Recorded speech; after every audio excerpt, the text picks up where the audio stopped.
একেবারেই পেরিয়ে যাচ্ছে দেখে আমরা এ বিষয়ে নির্বাচন কমিশনের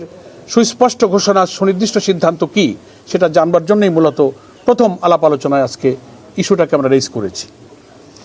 এরপরে আমাদের মধ্যে আলোচনায় স্থান পেয়েছে ভোট কেন্দ্রগুলোতে বিজিবি সেনাবাহিনী মোতায়েন,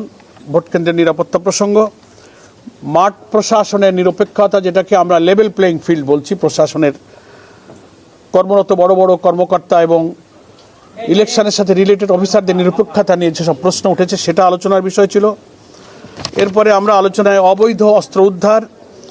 যে অভিযান, সেটাকে আমরা খুব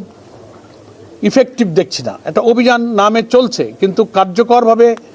এটাকে ফলপ্রসূ করা এবং 5ই আগস্টের পর থেকে সারা দেশের থানাগুলো থেকে লুটপাট হয়ে যাওয়া অস্ত্র কী পরিমাণ উদ্ধার হলো, অবৈধ অস্ত্রধারীরা যারা নির্বাচনকে ডিস্টার্ব করতে পারে, ভোটারদের মধ্যে আতঙ্ক তৈরি করতে পারে, তাদেরকে